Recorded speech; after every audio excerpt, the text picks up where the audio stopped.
and immediately, you know when you do something and you immediately regret it? Yep. Yeah, well, I had that feeling. I had that sick feeling in my stomach, and immediately I'm like, I'm sorry, I'm so sorry, I'm sorry. And, you know, you can go, just, I'm sorry, please don't call the cops.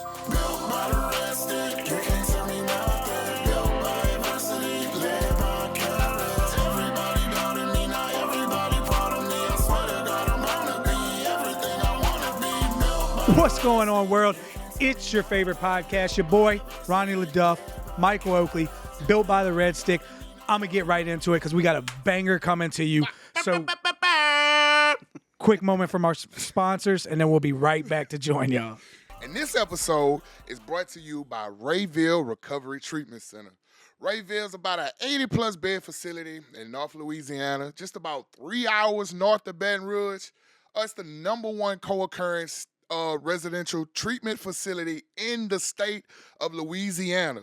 If you're struggling with mental health, if you're struggling with alcohol or drug abuse, give my people at Rayville Recovery a call. The number is 318-728-5488, and tell them I sent you. And I know you probably like, well, you know, I want to get help, but that's 3 hours away. Don't trip. They got you. They will come pick you up. They will transport you all over from the state of Louisiana. I'm talking all four corners, even the central. They coming to get you. Admission is 24 hours a day, 7 days a week. All you got to do is call that number, 318-728-5488. And then you probably like, well, I want to get some help, but I don't have insurance. Don't trip. They got you. They even take uninsured people for help. No man or woman left behind. Call my beautiful people at Rayville Recovery today. Again, that number is 318-728-5488. Rayville Recovery. Recovery redefined. The journey starts with you. And just like that, we are back. I ran back to the seats. You made it back? Yeah. Dude, it was. I know the sponsorship went a little bit quicker than normal. Like me. Listen. It is your favorite podcast. It's the best duo since Jordan and Kerr. Listen, we are so pumped to bring y'all this episode. First and foremost, it's 60. We have made it a year of completely dropping an episode every Friday. 60 episodes. 10 o'clock Central Standard Time. Make sure to set your notifications. But in order to set their notifications, what they got to do, Ronnie? They got to subscribe to the channel. We would like them to like the channel, the video, I'm sorry. We would like them to comment on the video and then share the video. Share it. And then hit the notifications right on their own side of each other. I told you, it's like you could do it simultaneously. It's a free way to support your boys. New word of the day, simultaneously. Simo. All right, Ronnie. Yes. I know you've been waiting for this one. Bruh. I know you've been itching. Bro, I let my wife DM another man for this one, boy. So, Woo. ladies and gentlemen, Woo. I'm going to alley-oop it to the best hype man in this damn country for this introduction. Y'all better hold your breath because my man's about to go hard. Ladies and gentlemen, boys and girls. All right, let me talk myself. I'm sorry. Ladies and gentlemen, boys and girls, we got this guy way from Oklahoma City, Oklahoma. Okay, see? You seen him on TikTok. You seen him on Facebook. You see him sometimes on YouTube. He says it's going to get better. You might see him. Bradley Sparks. Do that name ring a bell? Do the name Nemo ring a bell? Do the name Chaz Dawson ring a bell?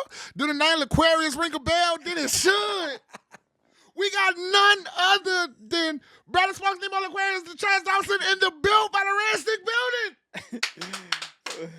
I know he gonna have to turn that down. Yeah, I'm sorry, bro. I'm sorry. He peaked. Ooh. Welcome, brother. Welcome. We're glad you Welcome. joined us. Thank you.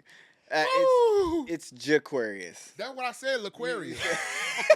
I definitely said You ain't L'Aquarius. the only one that says You that. caught me.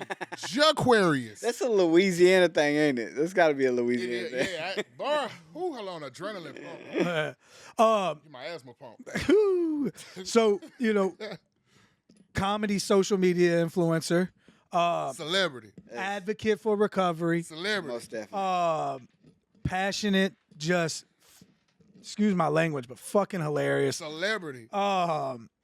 first, let's talk about kind of like where you're from. Tell the people where you're from, who you are, a little bit about yourself. So my name is Bradley Sparks. I'm from Oklahoma City, Oklahoma. And Your NBA champions, world champions, champion. OKC Thunder. yes. We are the NBA champs. I know. want I respect know y'all for my- hate that. I know. Hey, man, you know, hey, I ain't Everybody hated that we were the Y'all in champions. the Western Conference. I'm an Eastern Conference. Right, guy, so right. We good. I'm a Lakers fan, so I did. Who's your team? The Chicago Bulls. Oh, that's right. Yeah.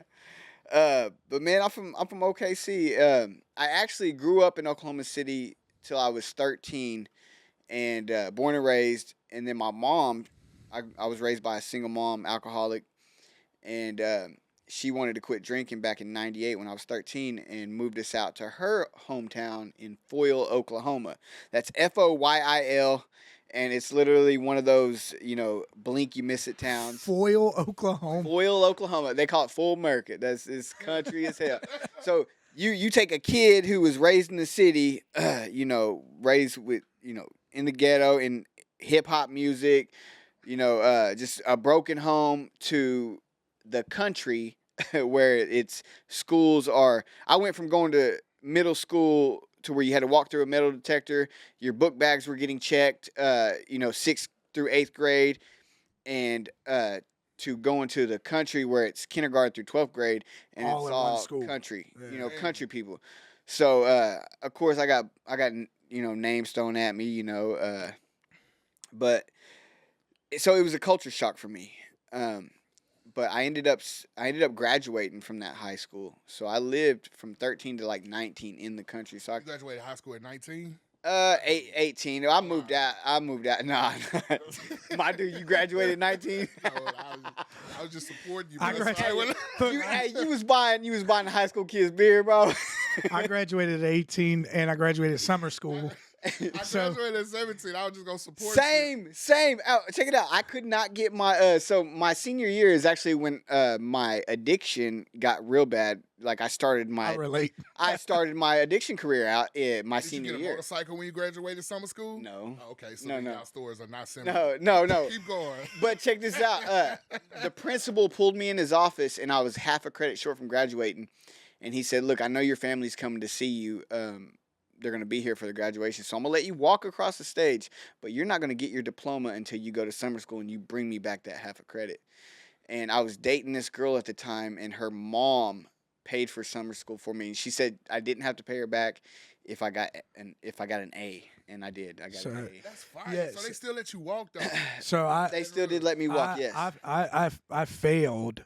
I failed, and summer school was free, but as you said that if you made an A, you didn't have to pay her back. Yeah. My mom and dad said if I made an A or a B in summer school, they'd buy me a motorcycle for Nice. graduation. Nice. Not the same. Yeah, not the same. I was loved. What can I say? So yeah, man. I mean, just to get into it, like, how do y'all? I don't know how you want to do this. So kind of, obviously, let's hear about like our platform's all about overcoming adversity. So let's hear what created the adversity for you to be able to overcome, Okay, and then we'll so- dive into that. Yeah. For me, I would say, it's generational. Yeah. I do believe addiction is passed down. To me, I'm not going to argue this with anyone else, but I believe I was born with this. Me too. But that's debatable, and I don't get in arguments. I just know I have it. Yeah. It's your I story. have Yeah, it. it's So, yeah.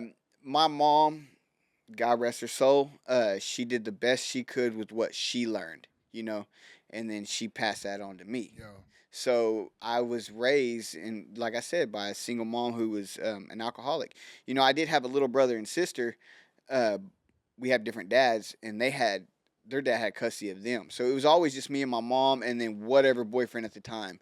So I would see her get beat up a lot. I'd see her go out, and I'm going out for a drink is what she'd say, and then she wouldn't come back for 2-3 days, But when you're a 12, 13-year-old kid, I mean, that's like It's I'm freedom. inviting all my friends over, Yeah, you know what I'm saying? yeah, So it was fun to me. I had the freedom to take off on my bicycle, and I didn't have to tell my mom where I was going. I didn't have to, I had no accountability to any adult. So I loved that. I loved my mom dearly. She, like I said, she is one of the strongest women I know to this day, as far as losing everything and being able to get it back. So we move in. She ends up getting back with her high school sweetheart. I'm 13. We move in, like I said, that little small town, Foyle, Oklahoma. Foyle. Shout out to Foyle. And so now I got a stepdad, and it's kind of like a home where I have my own bedroom. I hadn't had my own bedroom ever, so I was seeing what a normal life looked like, a normal family life, and I would be lying if I said I was kind of uncomfortable about it, because absolutely. I was so used to, I was so raised with dysfunction that I was used to moving every 6 months. I would get bored at the same school, half the school year in. Yeah. So I think it was generational what started that. To me, my very first, but see, I did good in high school. I didn't. My freshman and sophomore year, I never smoked weed. I wasn't with the crowd that smoked weed. My ninth grade year, I got the certificate for never missing a day. Dang. Crazy, right? And then I never get one of them. 10th grade year, my mom and stepdad split up, and we moved to the town over, Claremore, Oklahoma. It's right next to Tulsa. A lot of people know about Claremore in Oklahoma, but so we moved back, and we moved into a 2-bedroom trailer, and my mom and sister are sharing a room, and then me and my brother are sharing a room. So we're back to being poor again. And I did the only thing. Now my mom is strung out on pain pills. I don't know that at the time. All I know is she's going through medical problems. But I'm so naive at 16 years old, I just know that she can't work. And when was this? Like This year-wise? was 2001. So this is like right when Oxy and all of that stuff starting to Booming. be So flooded. yeah, but I didn't know anything about pain pills at this time. But I did know that we didn't have money, and this is when. And I was working at Warehouse Market. It's a little grocery store. I don't know if y'all have those down here, but we. I couldn't pay rent working at Warehouse Market after school, So I started driving back to OKC with and picking up pounds of weed, and I'd bring it back, and I would back then all the high schoolers wanted was dub sacks, and I'd come back home and the old brick weed with the seeds and stems, yeah, the old dirt weed, and I would break that all up into dub sacks, and I would literally have just a closet full of dub sacks, and that's how I paid our rent at 16 years old. So I know what you was doing. Or no. So when she found out, she found the weed in my closet, and I came home one day and she was bawling her eyes out. And then I said, "How the fuck do you think I'm paying the rent? It ain't from Warehouse Market." Right. And she never said anything else about it. She put it back in my closet, never said a word about it. It's one of them things like I know, but I'm not going to talk about it. Yeah. So and even at that time, I would drink on weekends, but it was more like a party type thing as a sophomore in high school. Right. And me, my ego thinking I'm badass, 'cause I'm the weed dealer, that type thing. Yeah. So in a small town, and but my junior year, we ended up moving back in with my stepdad. They got back together, and I remember being sick. I was sick for like a week, and I had like a week's worth of homework that I had to make up on. And I was still sick, and my mom comes in there, and she goes, "Here, take this." It's like a mom giving you an aspirin, Yeah. So she hands me this 7.5 Lortab, and I popped that Lortab, and I did all my homework, a week's worth of homework. I think I cleaned my bedroom and did all my laundry, and by that night, I think she gave it to me like 6 p.m. By 10 p.m., I was asking her for another one. And it was, looking back, I see right then where it started. Yeah. And I don't blame my mother for that. I mean, but like you said, she did the best with what she had learned. Right. And she knew it was gonna take. She knew I was in pain, and she knew that one pill was gonna take the edge off. Yeah. She didn't think it was gonna cause me to be a full blown addict. But now getting to my senior year, and now I'm buying them. And like you said, my senior year was in 2003 and 04. Yeah. 03 to 04. Right. And so Oxys, Roxys, Lortab, the blue tins, the methadone wafers. I mean, all this was on the streets then. And so I'm buying them off the streets. I'm going and picking up my mom's prescriptions from the pharmacy, and I would open up the little bag, the staple, and then I'd take a couple out and I'd staple it back. and give her her prescription.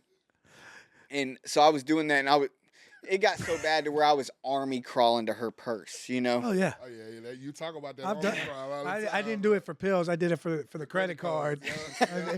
And I used to go buy prepaid visas and trade them 50 cents on the dollar. Yeah, man. And it's just so that started, you know, it's looking back, that one pill, it like I wanted to feel like that forever. You know, if I could go back, I'll never get that feeling back, but I chased it. I chased Never. it for 15 years. It set off that allergy. Yeah. That's why you say you was born with it. And You see- know, normal people would take something like that and it's like, okay, yeah. But for us, we like, I want more of that. I know. A normal person will get sick. I know people. That's yeah. what I was about to say. I know people who will have a surgery, take one pain pill because they're like, oh, the doctor said I could take one, and then they get sick and they're like, I'll just take ibuprofen. Makes them But nauseous. that's like Elijah when he blew his knee out. My son, when he blew his knee out for track, Mm-hmm. he was like, "Nah, I don't want." What? You get on free when you don't want it? Scoot over. I'm gonna show you.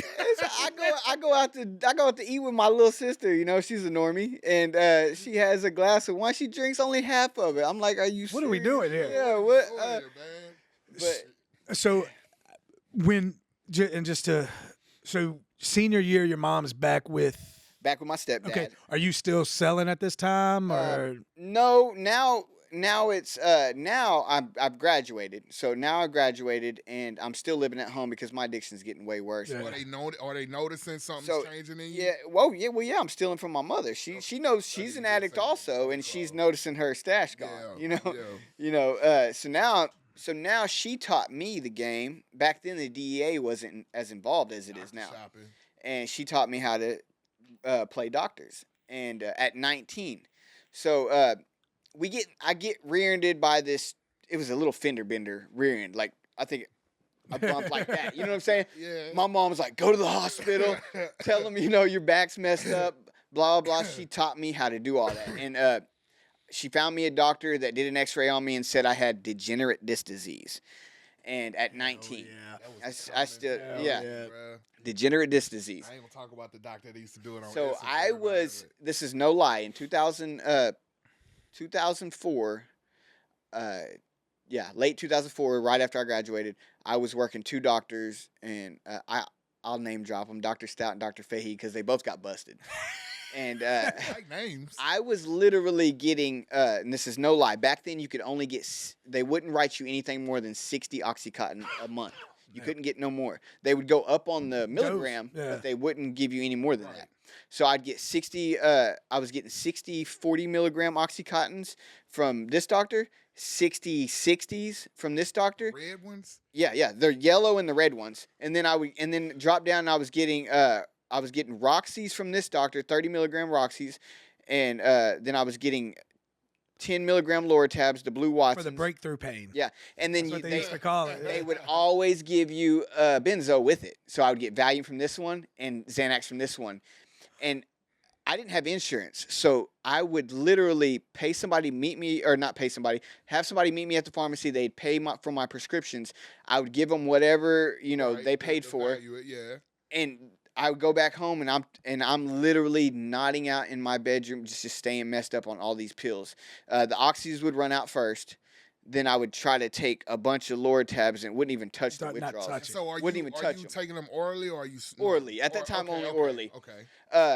But it wasn't long after that I did, become an IV user, and that was, So these doctors got busted.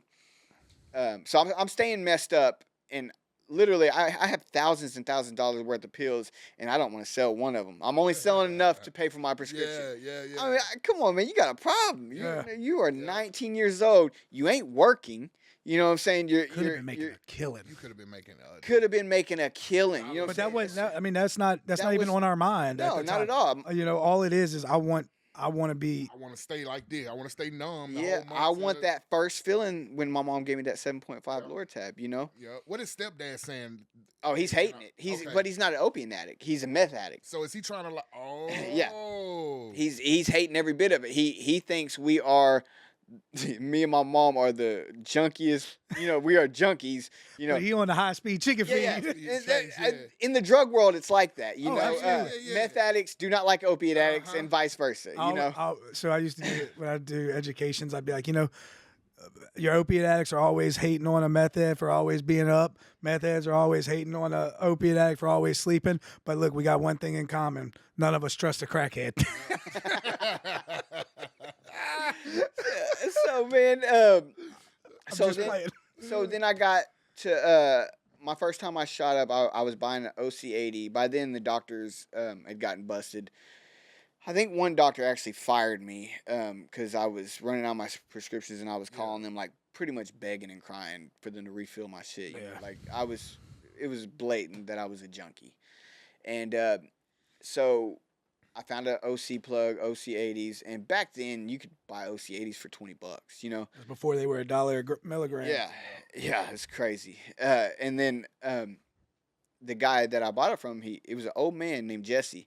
And he said, "Man, you should try it this way, And he shot me. He told me how to do it, showed me how to do it, pulled the rig back. I wasn't scared of needles, Like I wasn't scared at all to do it that way, and I did it that way.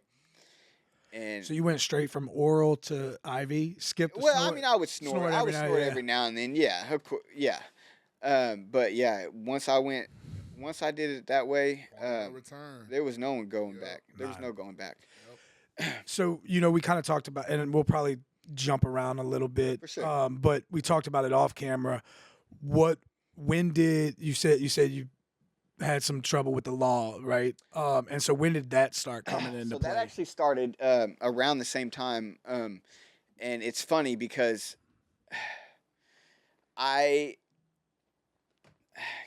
God rest his soul. I put this in my amends, but I wasn't able to make amends to this old man because I ain't gonna say his name because it's probably still an open case. But I'd been taking some Xanax one night, and the girl I was dating, I was a year out of high school. She was still, I think she was a senior. Yeah. So I would take her to school in the morning. And, I'd been up withdrawing all night, but I was taking Xanax. So I was kind of in a blackout. And when I take Xanax, I still, it causes me like. Doesn't everybody? It's not just you. I would sit here, and I would sit here and try to steal. I would steal that microphone in front of you like I'm slick. Like I'm slick about it. But that's so. I had it. I'd been buying Laura tabs off this old man, real old man on disability, and he would get 2 big old bottles like this, and I knew when he got them. 80s or the the blue tins, Laura tabs, and count though. Yeah. I think it was like $240 each bottle. Like it was something like 600, 500 pills, And I knew when he got his refill, and I was out of pain pills. I was withdrawing. The only thing I had was benzos, and I had this bright idea that I was going to go rob him. And so I ski mask up the whole nine. Take this freaking I take this gun, and it's a toy gun. It's not even a real gun, but it looks real. You know what I'm saying? So it looks like a real rifle. It's enough to kick dude's door in, scare him, give me your pills, and I'm out. Well, I kick the door in. I knock on the door. He kind of opens it, and boom, I kick it and kick him out of the way. And now I'm pointing the gun at him. I'm like, I know you got him. Where they at? He takes me back to the room, and when I get both bottles in my pocket, he gets his gun and he freaking hits me in the back of the head with the butt of his gun. I don't know why he didn't shoot me, but he pistol whipped me with it, and now I'm gushing blood out of my head, and I take off running.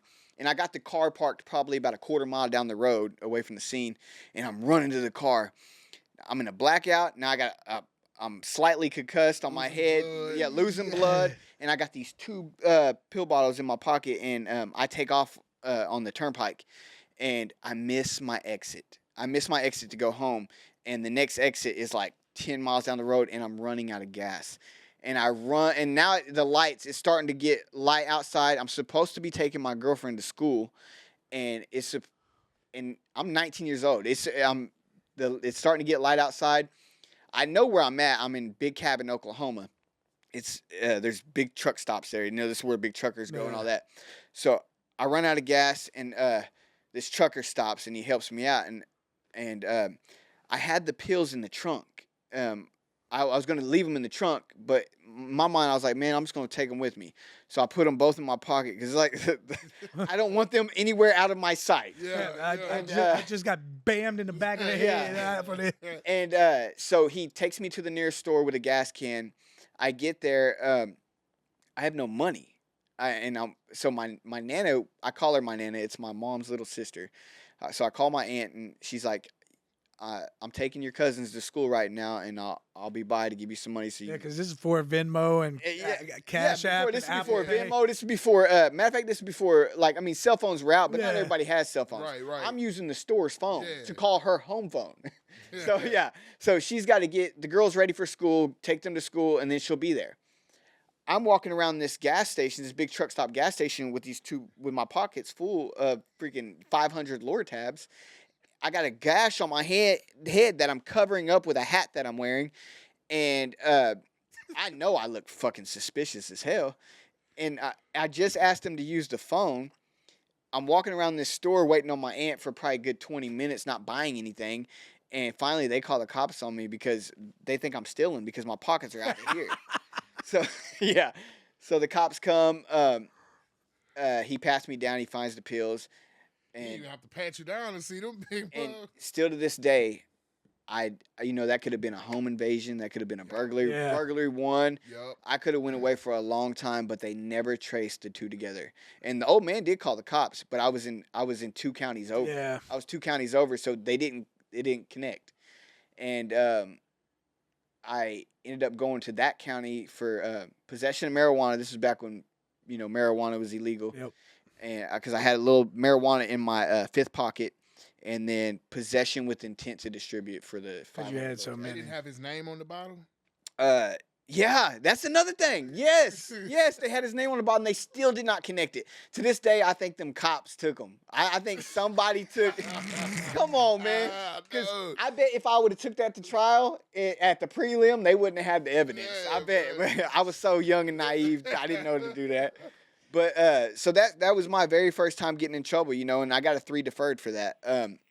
Which was if I complete this probation for 3 years, I can have this wiped off of my I can have this expunged. But you violated. And the question everybody wants to know: did you do it? No, no. So and this is God's grace, y'all. I caught 1, 2, 3, 4, 5 more felonies. I got in trouble 3 more times in 3 different counties. They kept giving me probation before they finally, at the age of 25, they gave me 5 years in prison. And that was for falsely impersonating another, telling the police I was my little brother, out of all things.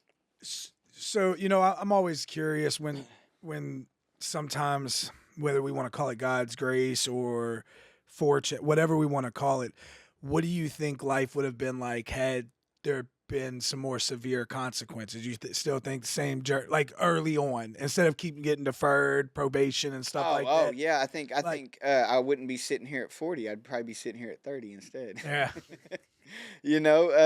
But that's just it. Who knows? Yeah. And I know it's a hypothetical, but I always think about that, like, because sometimes, I very fortunate in life with like pre-trials and having money. That's what you was about to say. I was trying to help you. Yeah, I always had a public defender. Not him. He's like, what is a public defender? But I always think about, like, if some, and it's that, that's kind of that catch-22 where, like, some families who have means, have money and stuff, they want to protect their child, but is it doing more harm than good? It's enabling. Yeah. It's enabling, not allow them to suffer from their consequences. Absolutely.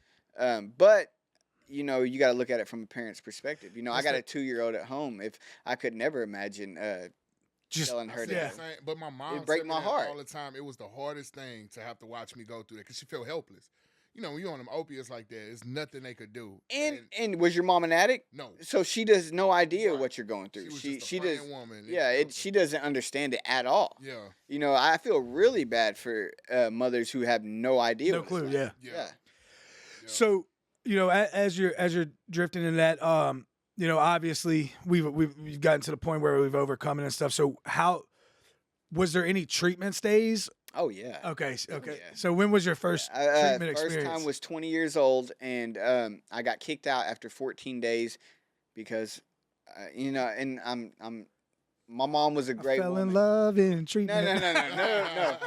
My mom snuck me in some fentanyl patches and blue Valiums. No, the blue Xanax.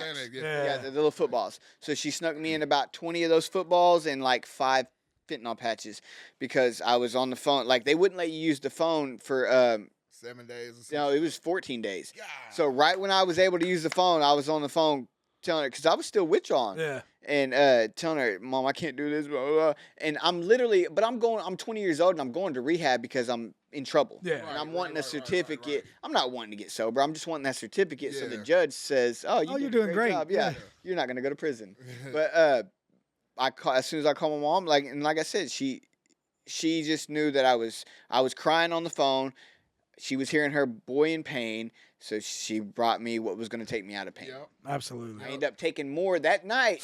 Same day she brought them for visitation. I ended up taking probably about 10 of those footballs, blacked out, and they caught you quick. no, I wake up the next day and I'm on the side of my bed like this, slumped over, and I look up and it's the director of the rehab and then like 4 guys that are in the room that I'm roommates with, and they're just all looking down at me, and then I'm trying to convince them that I just fell asleep like that I wasn't messed up, like I was just super tired and I fell asleep that way. Oh, Like, that was I always love the trying to convince. Oh, I'm just tired. Yeah. Because anybody who knows, you know, drug addicts, alcohol, there's a difference between tired and nodding out. Yeah. There's a 100%. huge difference, or just blackout as well. blacked out, passed out. Yeah, most definitely. And so that was my first time to treatment.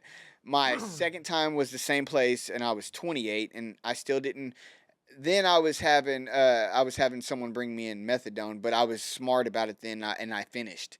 I would just take my methadone every visitation, you know, get the little good feeling, and then. But again, I was just getting the certificate. So you went to jail for the 5 years and came out and got back on No. drugs? So I only end up doing if all my crimes have been nonviolent. I've always been able to discharge from a halfway house. You know, Gotcha. it's always been either like theft or DUIs or domestics, just stuff that. The only violent charge I have is assault with a dangerous weapon, and it's because I stole a car. The guy chased me with his other car. He ran out in front of me, and I almost hit him with it. And Gotcha. like from me to you, I came to hitting him. And since I almost hit him with the car was the deadly weapon. Yeah. Gotcha. So that's the only like quote unquote violent charge I had, but it wasn't even.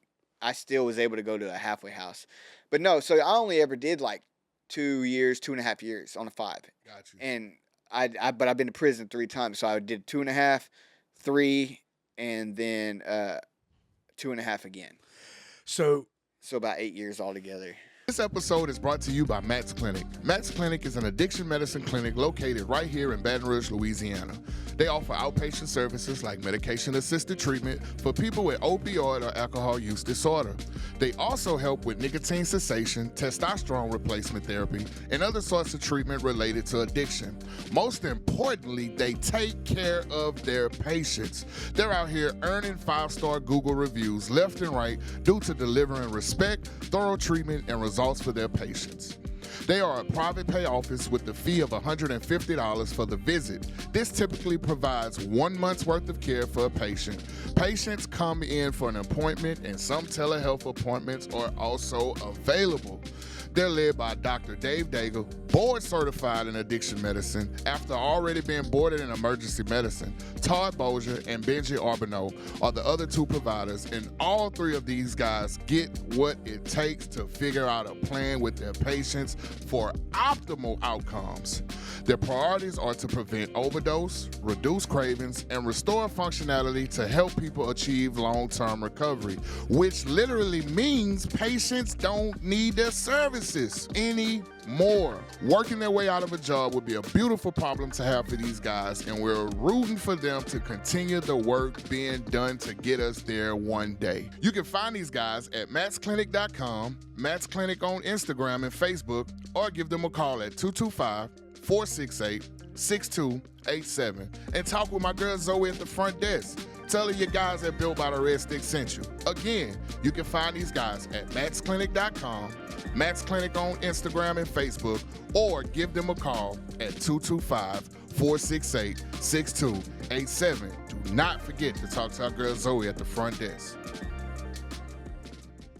So what was, now the Bradley we have now, the Nemo we have now, the person that you are today, what was the catalyst of the event that led us to this person?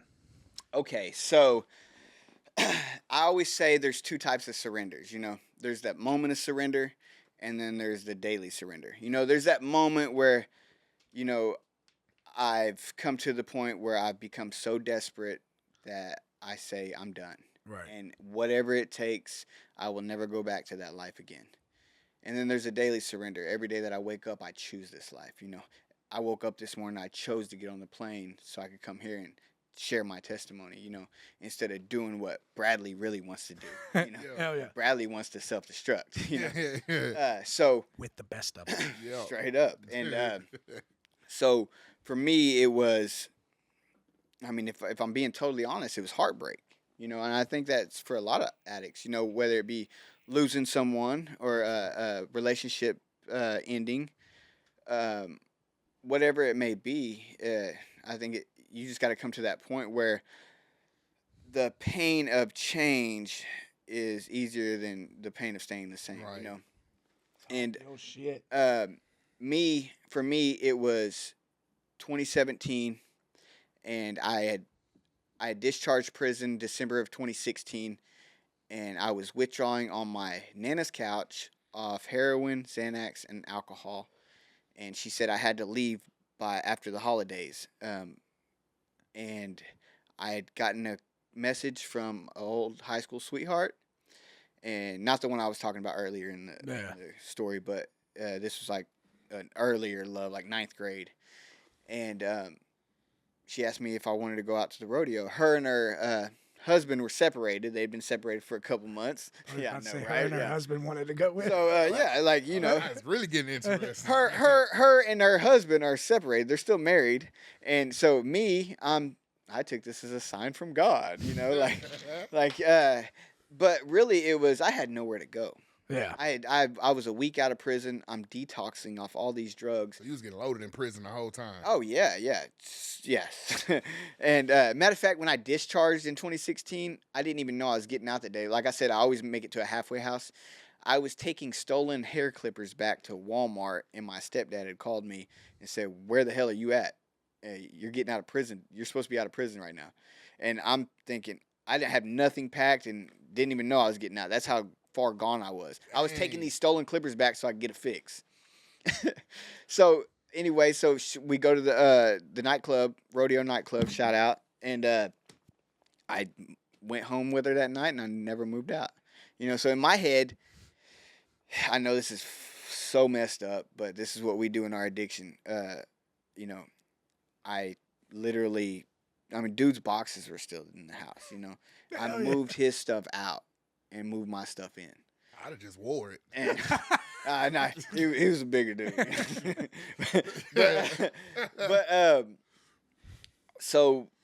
But we weren't the same people we were in high school, Absolutely. We were both opiate addicts. And so now this is the point in my story where she had a script of like Lord's house, but it wasn't enough to do anything for the both of us, Right.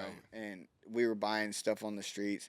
So I talked her into going to the doctor's Suboxone doctor and getting us some subs. And in that way we could kind of, Get high when you want. We were trying to still look like normal people, We both had jobs. We were both trying to. I say it like this: we were trying to look good for Facebook. You know, like we were posting like life was all great. You know, the love of my life came back into my life after all these years and blah blah. And now we got this house. We moved into a new house out in the country and got a brand new car. You know, things were looking up. Got on Suboxone.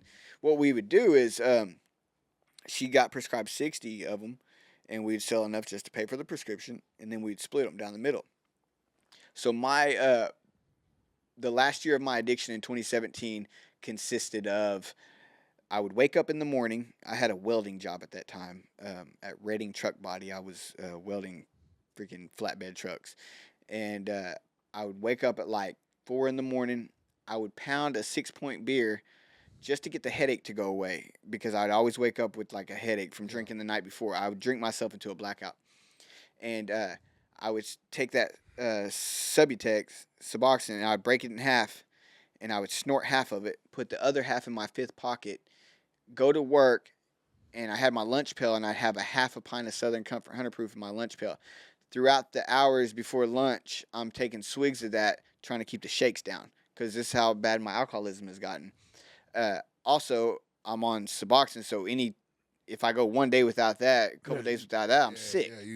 But it's keeping me from having to buy pills, and it's another way that I can say I'm sober. Absolutely. You know, and and I'm sober because I'm taking Suboxone and I'm drinking. Everybody drinks, you know. So I would come home at 3 o'clock. Or no, at lunch, I would snort that other half of that Suboxone, or that Subutex, and I'd come home, I'd buy, and I say 6-point beer because back then you couldn't get 6-point in Oklahoma unless it was from a liquor store.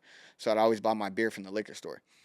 And I would drink beer and drink whiskey until I blacked out. And that was my routine. Whole year. Every day. I wake up. It's funny because Labor Day just passed. Labor Day weekend it was a Monday, neither one of us had to work. Or no, I think she had to work. She worked 2 to 11 p.m. and I worked like 5 to 3. So we were never seeing each other unless it was on the weekends. So, and when we did, we always fought. We was always high or drunk. And I get a text from her ex-husband, or her husband had a daughter from a previous marriage. And I think she was like 16. Well, she texts me and then spills the beans saying that they've had this relationship this whole time that we were together. Like the husband, and they never split up. So I'm over here playing house with her, and she's screwing him the whole time.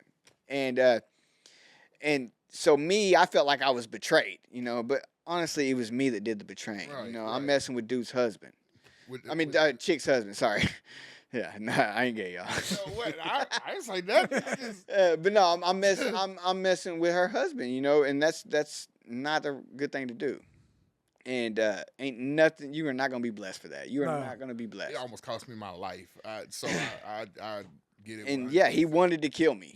And not only that, there was a child involved. You know, like they had a 2-year-old daughter, a 3-year-old daughter that was in the picture. You know. And so I flip out immediately, and because she sent me pictures of proof that them two were together, and I show her the pictures, and I just flip out. We go inside the house. I snatch the keys. I snatch all the pills. You know, you're not gonna get no drugs. You're not gonna be able to leave this house. And I'm irate, screaming. By then, the 3-year-old girl wakes up, and she's coming in there, and she's, don't hit my mommy. And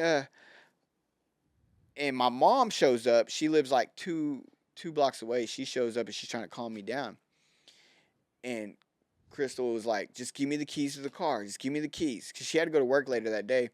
I said, you want these fucking keys? Take them. And I baseball threw the keys at her and split her forehead open. And blood started gushing out of her forehead. And immediately, you know when you do something and you immediately regret it? Yeah, well, I had that feeling. I had that sick feeling in my stomach. And immediately I'm like, I'm sorry. I'm so sorry. I'm sorry. And, you know, you can go. Just, I'm sorry. Please don't call the cops. And so she leaves, and she didn't. She didn't call the cops.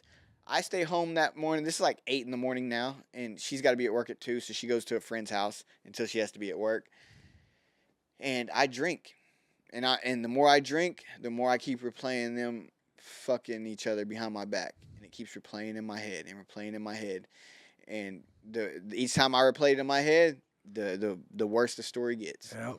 And so I get a ride into town. I got to be at work the next day at 5 in the morning. So I get a ride into town from a guy that I worked with, and I was going to stay the night at his house. But instead of going to his house first, I go to her job at like 9 p.m.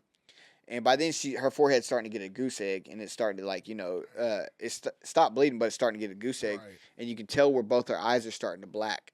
So it don't look like I threw keys at her. It looks like I beat the shit out of her. Yeah. It looks really bad. Yeah. And but she still wouldn't call the cops. And I'm screaming at her, fighting. I'm just like, I'm like, why? And her coworker calls the cops on me because I'm showing up to her job drunk as hell. Yeah. And the cops show up and they try to get her to confess to me, hitting her. And she still wouldn't. She made up some story about her head because they had the flashlight on her head and everything.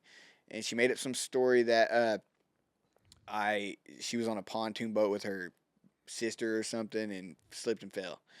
And they bought it. And the only thing they could take me to jail for was Intoxication. public intox. Yeah. But I had 5 Subutex in my fifth pocket that I forgot about. So they got me for a felony introducing contraband into a county jail. Yeah. So long story short, I bond out. Because I had a good job, and I just got paid. I think I had $1,300 in my pocket, and I bond out on that charge the next day. As soon as the judge gave me a bond, Right. I bond out. Now DHS gets involved. They put What's it DHS? Department of Human Services. Yeah. Oh, okay. They get involved because of the kid, and there's a no contact order because of all the fighting. The neighbors had called multiple times, Yeah. and there's a no contact order in between us. And so now I have nowhere to go. I'm fresh out of jail. I got another felony charge. Not to mention, I'm on 5 years probation from the last time I was in prison. Dang. I need to go to rehab. The light bulb came on. Boop. I need to go to rehab. I didn't need to go to rehab because I had a problem. I didn't go to I need rehab. to go to rehab so Because I got a problem get the on my certificate. hands. Yeah. Yeah, So I can get that certificate. certificate and show the judge, like, bam. And so I get into 12 and 12 in Tulsa. Shout out 12 and 12. I think it's called something else now, but great rehab, co-ed. But I get there, and I still had insurance from when I was working in that welding job. Right. So they put me on this nice floor, and I detox off Suboxone, and I'm detoxing off Suboxone and Xanax and alcohol. And That's that tough. yeah, it was a That's horrible, tough right horrible. there. Yeah, God horrible. damn. I'm talking. I'm in the bathtub multiple times a day, just as hot as it can get. Yeah. Freaking, that was the only relief I would get. And then Yeah. at night, it's oh god. I stay in there 9 days. My insurance runs out after the detox period, and they kick me down to the state floor. So now I'm still feeling like shit, but I'm about week 2 into this, Yeah. and Crystal comes and sees me, and she comes and sees me, and she brings me Suboxone. And every time she would come visit me, she'd bring me some Suboxone. And mind you, we have a no contact order. We ain't even supposed to be seeing each other. And so I would do my Suboxone, feel good for a couple days, and then I'd be witch on again for all week. I barely made it through that rehab. I get out November 10th of 2017, and they didn't kick me out, but they let me leave early with my certificate because I had a warrant out for my arrest. They ended up violating my probation for that charge that I'd caught recently. Yeah. November 10th, I call my bondsman. I'm like, look, they're violating my probation. Can you meet me at the courthouse? He's like, I won't be able to meet you for 4 days. So I got to hide out for 4 days from November 10th to November 14th. So me and her, we hotel hop. And for 4 days, we're hotel hopping, we're drinking, we're using, and we're fighting the whole time. Nothing's changed. And November 14th, I meet my bondsman. And something in me said, sneak these 3 subs in. I had 3 Suboxones left, and because you're not going to get out. Something said that. But I was supposed to just go through and do a walkthrough with my bondsman, and I was going to be out. Yeah. But I hid those Suboxones where, I did the walkthrough, sat down. The jailer got on the phone to see if I had any other warrants. And sure enough, another county, Lincoln County, had a warrant out for my arrest from probation that I was on in there. They were violating my probation. So I wasn't getting out. I got these 3 Suboxones. I wake up November 15th, snort a Suboxone, go back to sleep, wake up November 16th, snort a Suboxone, go back to sleep, wake up November 17th, snort the last Suboxone, and then they call me to Bunk and Junk to go to that county. I get to that county thinking I'm going to get out. I get to that county, it's like a 30-minute drive, and they say, well, I got good news and I got bad news. And I was like, okay, what is it? He goes, good news is you made it. He said, the bad news is Rogers County put another warrant out for your arrest on my way there. So the jail that I was leaving from, while we were driving that 30-minute drive, put another felony warrant out for my arrest. They got me for that domestic. They got me for when I, you know. So she ended up saying something, or? She ended up, yeah, I mean, she was getting so much pressure from her family members, and I don't blame them. You know, looking back, you know, I was at fault. Yeah. You know, that's what I say is, like, step work really opened my eyes out to say I was the problem. It was. But sometimes they be tripping. We do not joke. That's a joke. Domestic violence is very serious. It is very Trying to serious. make light of the situation. So I wake up November 18th completely sober. And I spent about a month in that jail until they transferred me back to Rogers County. And I knew they hit me with a $50,000 bond. I knew I wasn't getting out. I was out on 3 bonds, and there was no way I was making a $50,000 bond. And about a month in, she serves me with protective order papers while I'm in jail. Yeah. And I go to protective order court. She shows up with her husband.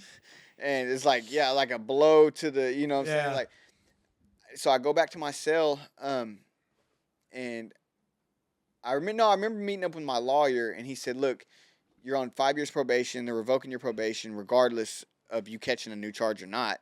Your probation is getting revoked. But what I can do is take all these new charges, wrap them all into one, and you go do the 5. Yeah. I was like, well, where do I sign? You know, it wasn't a problem to me. You know, 3 times in prison, it really ain't a big deal anymore. Yeah.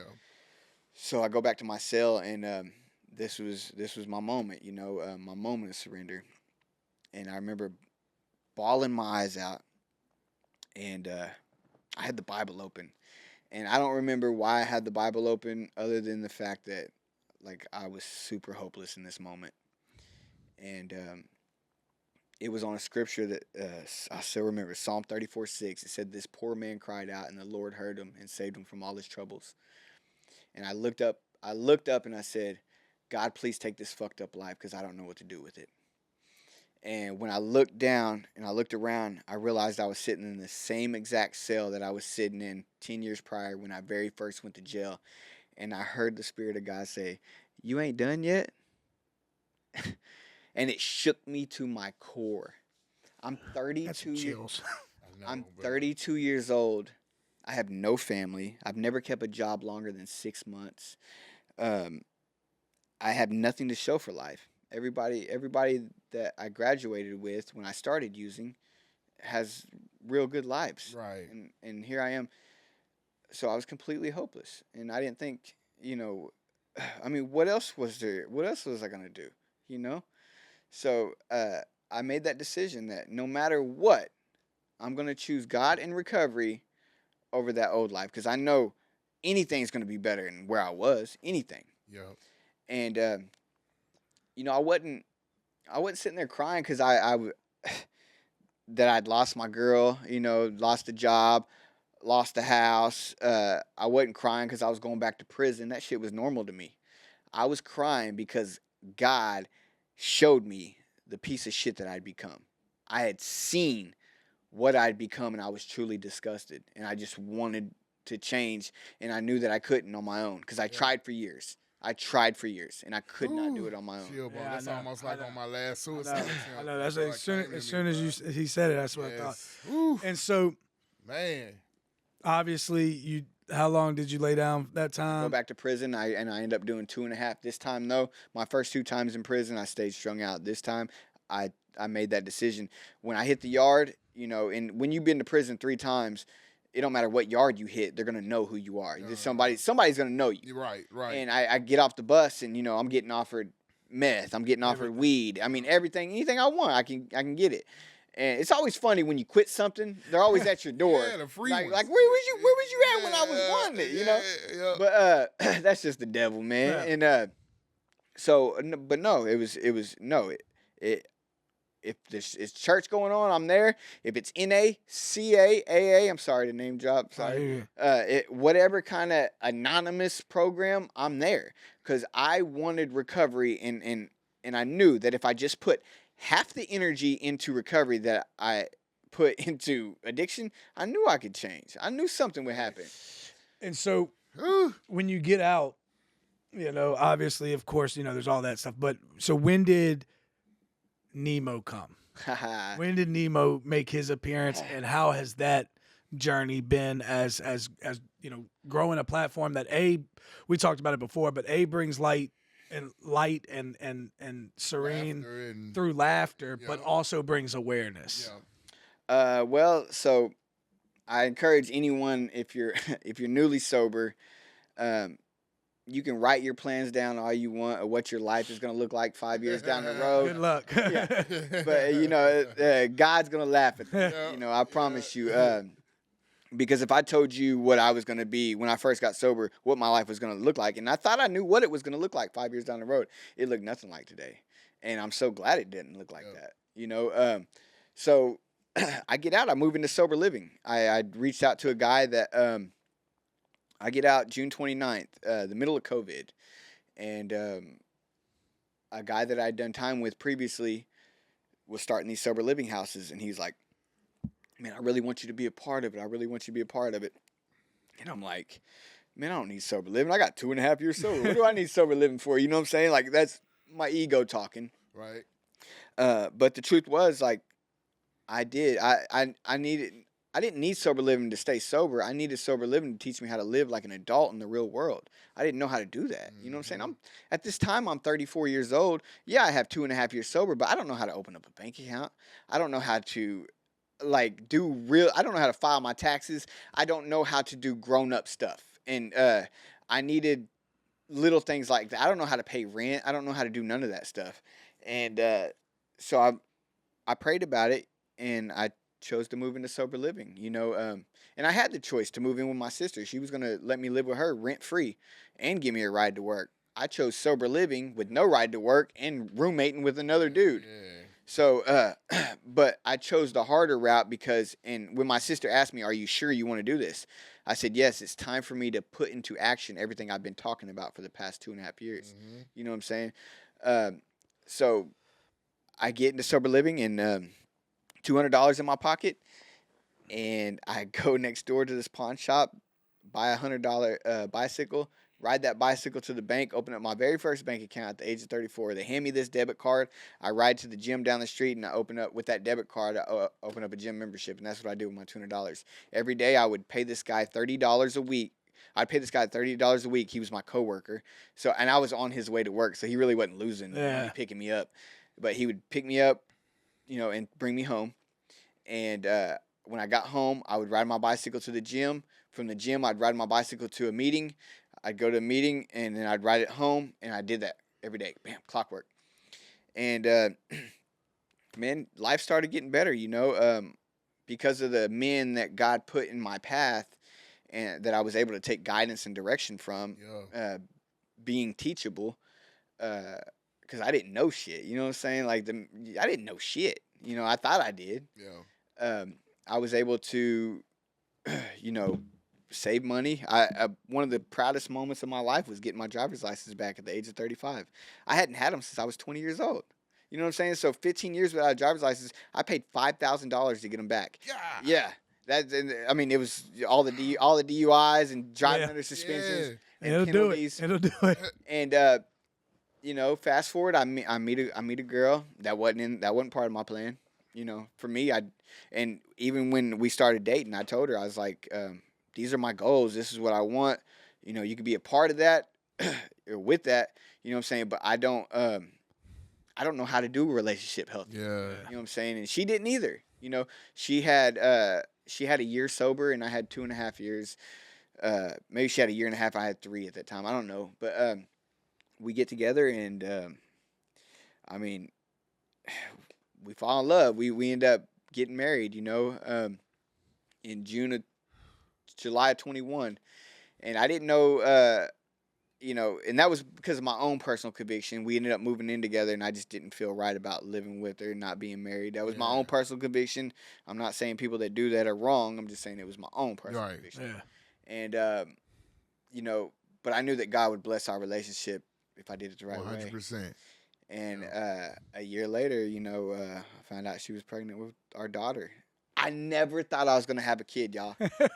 I'm 37 years old when I had my first kid. You know what I'm saying? She came into the picture with 2 daughters, you know, and I didn't know how to be a stepdad. Right. But I was learning how to be a dad. Right. But when we had one of my own, it was something in me changed. It'll change. And, being 37, like I never thought I was gonna have a kid, y'all. So and social media happened just because you know, I had a friend in recovery that we were playing around with videos and making funny videos just for like our family to watch and see. You know, we'd make a TikTok and then I'd pull it off TikTok and I'd put it on Facebook just for like family. I didn't ever think it would blow up to the extent that it did, and then we ended up becoming really big in a really short amount of time. And the problem with that is, and you know, I'm not gonna say anything negative about him. I think the problem is when you give 2 addicts, you know, fame like that really fast, it drives their egos up. Yep. And you know, we both were at fault, and it lasted 11 months, you know, and but it taught me a lot. It taught me that I had the talent to make people laugh, and I was always a class clown. I would always, even in prison, I was always cracking jokes, you know, like it helped my time go by, and but after that ended, you know, I'd put so much into that I didn't know what I was going to do. I thought, you know, because I thought we were going to be like the next Key and Peele, you know, and it didn't work out like I'd planned. Yeah. But like I said, you know, tell God your plans, He's going to laugh at you, you know, and so it was one of them. It was one of the moments where you know, it was a heartbreak in recovery. And I learned that to trust God in the situation, that, you know, His plan's better than my plan. And that's when I decided, I sat down and I wrote down, okay, if I'm going to do this solo, it's going to be about comedy, music, and recovery. And I'm going to keep it those 3 things. And if I can keep it those 3 things, then I think it'll be successful. And in 20 months, I've quadrupled my following, quadrupled my income. And literally, you should see the amount of messages I get from people, you know, reaching out to me, you know, feeling inspired, just thanking me. It's like insane. I told you, bro, you helped me early in recovery, dude. I can remember laying in his sober living and just laughing at the. It's such a blessing when people tell me that, because, man, how cool is God? You know, like how cool is God that He could use someone like me to do that? And it's the power of like positivity on social media, like. You're from Oklahoma or in Oklahoma, affecting somebody in Baton Rouge, right? Like 9 hours away. Like there's no bounds to hope. No, and I get people in Nigeria, I get people in different countries, like all countries all over, that message me, you know, especially in London, and it's just insane. That's like, wow, that's amazing. But one of the other things, and I'm kind of rewinding back here, was 23 days after I got out of prison. My mom died in a car wreck on her way to go get a gallon of milk. So 23 days. But this last time. Yeah, this last time that I got out of prison. Fresh. Yeah, but luckily I had 2.5 years sober at that time, and I had the tools and the people surrounding me, you know, to lean on. To lean on, that I didn't have to go back out and use. And I always encourage people, no matter what, you know, when you get in recovery, people are going to die. Your loved ones are going to die. People are going to get sick. You're going to lose jobs. Relationships are going to end. Friendships are going to end. Betrayals are going to happen. But you never have to drink or use ever again. Say it again for the people in the back. There's nothing. There's no excuse. You don't. And because I knew, you know, I played that tape all the way through. I knew what was going to happen. And I had 23 days after getting out of prison, my mom dies in a car wreck. I only got to see her one time as a free man. Thank God I got to make my amends to her. Thank God for the steps that I was able to make that possible. But I had every excuse to get high and drunk. Yeah. You know? Yep. If I would have got high or drunk, nobody would have blamed me. Yep. You know what I'm saying? I probably would have got, It's It's okay. okay. It's okay. Yeah. But I played the tape all the way through. I knew what that life brought me. You know what I'm saying? I knew where I was going to go if I did that. Absolutely. And man, so after all the social media stuff that happened, and then the split with the person I thought was my best friend, and my wife, she's had a miscarriage. So I've had betrayal. Been there. I've had parent die. I've had a miscarriage. Through all that though,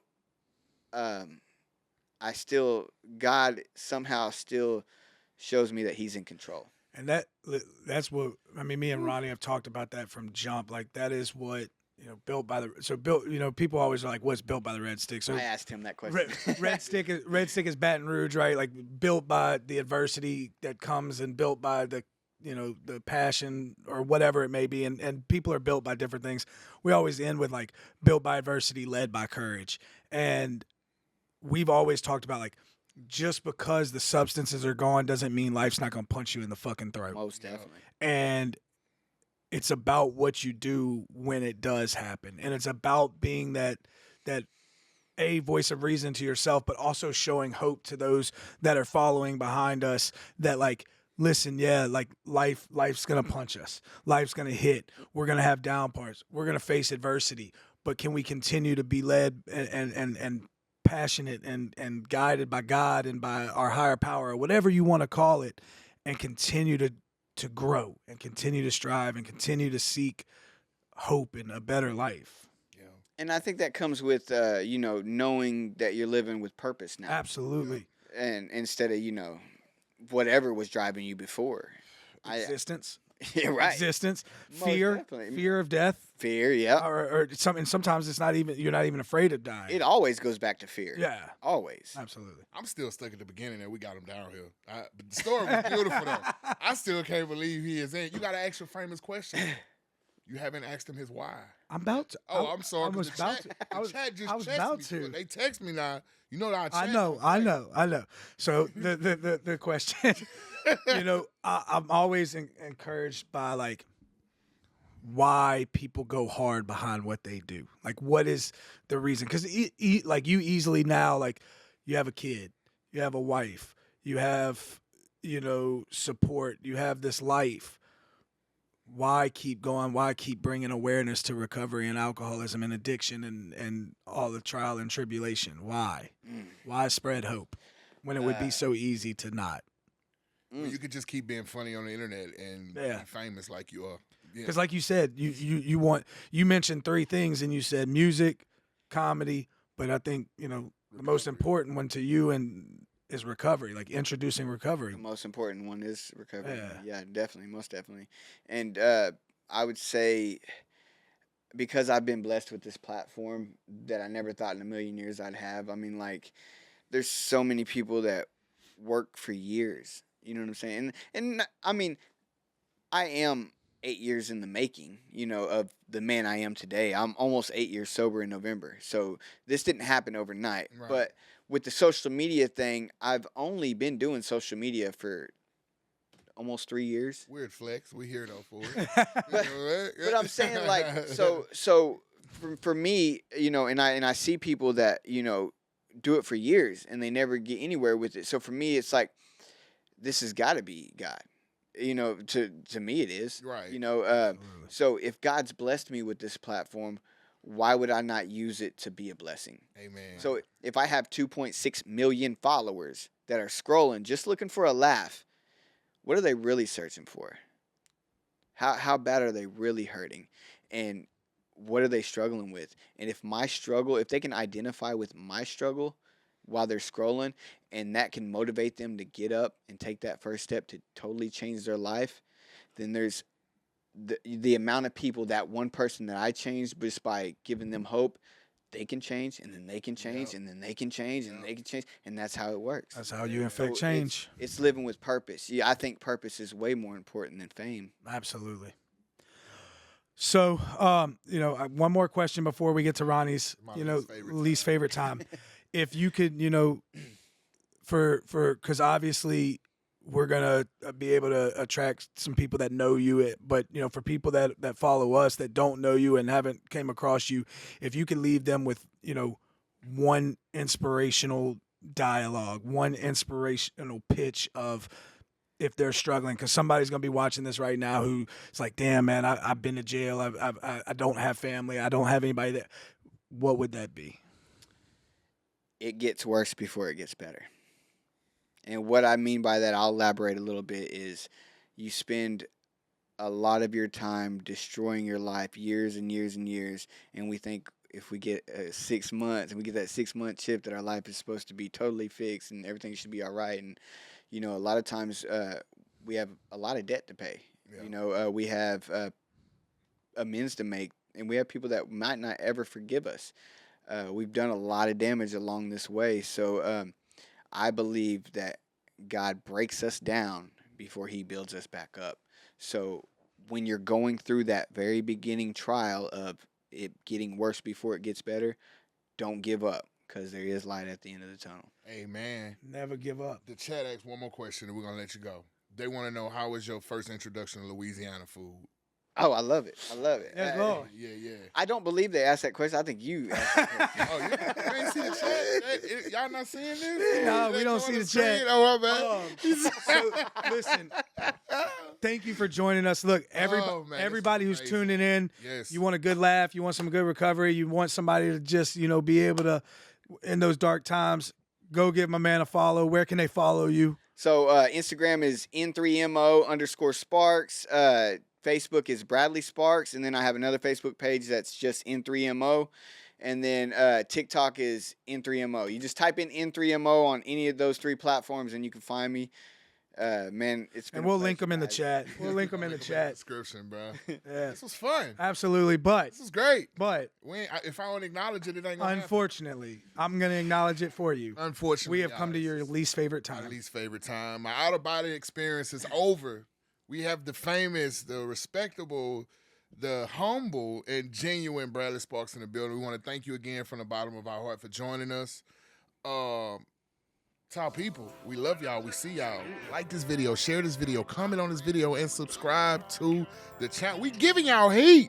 And we giving y'all some. Keep coming. We giving y'all the heat. We running them games. And stay tuned.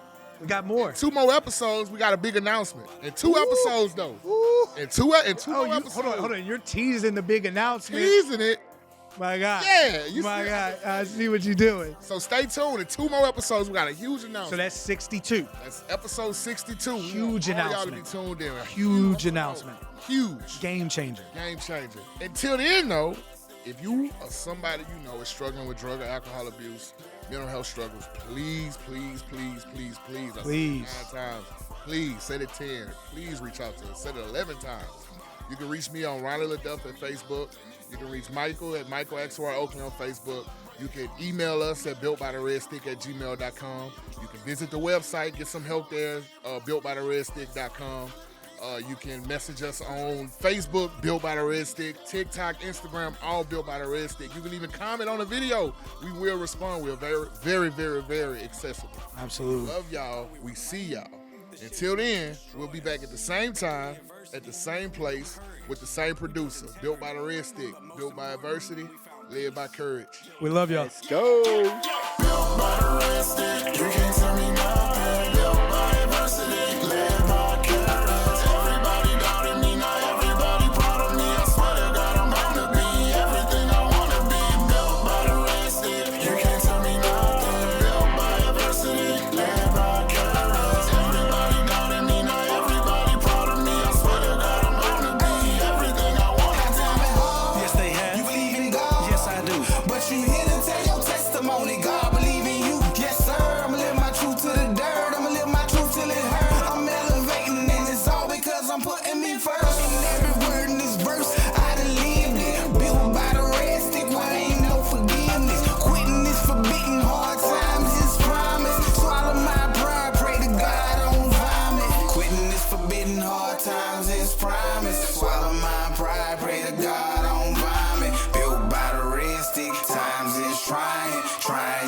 times, I'ma make it